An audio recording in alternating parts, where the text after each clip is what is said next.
একজন উপদেষ্টাকে পানির বোতল মারা এটাও কিন্তু কম ষড়যন্ত্র অংশ না। তাহলে ষড়যন্ত্রটা কি? এই পরিবেশটাকে উত্তপ্ত করার জন্য, ভোটের পরিবেশটাকে বাধাগ্রস্ত করার জন্য, স্বাভাবিক প্রক্রিয়াটাকে অস্বাভাবিক রাখার জন্য একটা চক্র, যে বললাম অর্থ গড়ে নিয়ে বসে আছে, তারা দূর থেকে কাজগুলো করাইতেছে। আমাদের ছাত্র দলের একটা নেতা, উদীয়মান নেতা শাহরিয়ার আলম সাম্যকে কিভাবে হত্যা করেছে, এগুলো চক্রান্তের অংশ। কিন্তু বাহ্যিকভাবে বিচ্ছিন্নভাবে এগুলো দেখার কোনো সুযোগ দেয়। কেউ কেউ এই পরিবেশটাকে গোলাটে করতে চায়। এরপরে দেখেন জগন্নাথ বিশ্ববিদ্যালয় থেকে একটা মিছিল আসছে,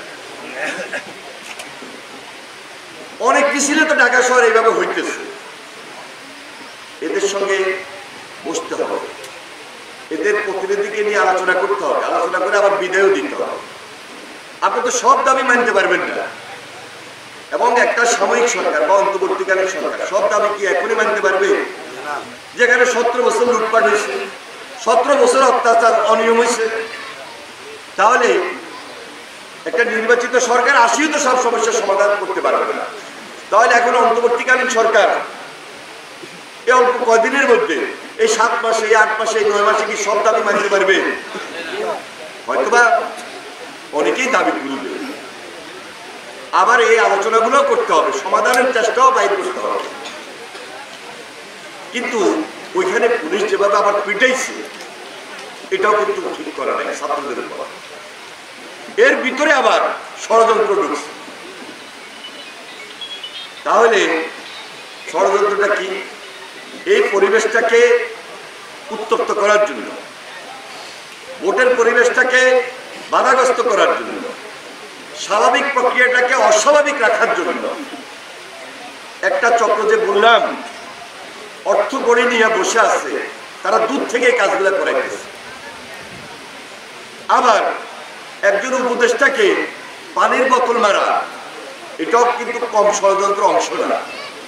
যে এক পক্ষ আরেক পক্ষের মধ্যে যদি এইভাবে লাগিয়ে দেওয়া যায়, একটা অস্থিতিশীল পরিস্থিতি সৃষ্টি করে দেওয়া যায়, তাহলে আমাদের যে টার্গেট, আমাদের যে ভবিষ্যতে ভোট, যার জন্য আমাদের এত আন্দোলন সংগ্রাম, আমাদের যে একটা গণতান্ত্রিক ধারা, একটা গণতান্ত্রিক প্রক্রিয়া, এটাকে বাধাগ্রস্ত করার জন্য এই গভীর ষড়যন্ত্র চলছে।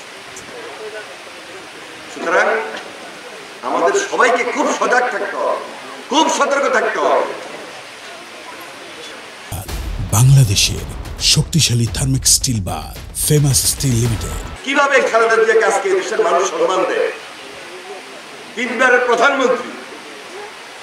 যদি ভোট যদি হইতো 2014-তে, আবার প্রধানমন্ত্রী হইত। 2018-তে যদি ভোট হইতো, আবারও প্রধানমন্ত্রী হইত।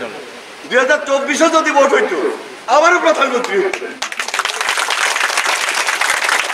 এটা দলের গুণ শুধু না, ব্যক্তির গুণ, জিয়া রহমানের গুণ, খালেদা জিয়ার গুণ, গুণে গুণান্বিত।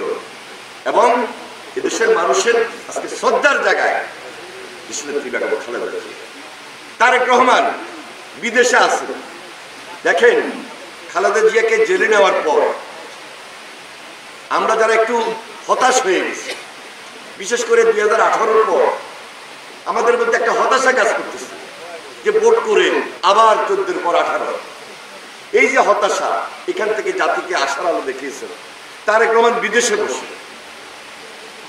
বিশেষ করে এই যে ছাত্র, এই যে যুবক, এই যে তরুণ, কারণ তিনি তো তরুণের স্পিরিট, তরুণকে ধারণ করেন, তারুণ্যের শক্তিকে ধারণ করেন। এই তারুণ্যের নেতৃত্বে তারেক রহমান বিদেশে বসে আমাদেরকে গাইড করেছে। শুধু বিএনপিকে না, শুধু বিএনপির অঙ্গ সংগঠনকে না, সারা দেশের মানুষকে, প্রত্যেক দলকে তিনি ঐক্যবদ্ধ করেছেন ফ্যাসিস্টের বিরুদ্ধে লড়াই করার জন্য, সংগ্রাম করার জন্য। আমরা লড়াই করেছি, সংগ্রাম করেছি, মাথা নত করি নাই তারেক রহমানের নেতৃত্বে।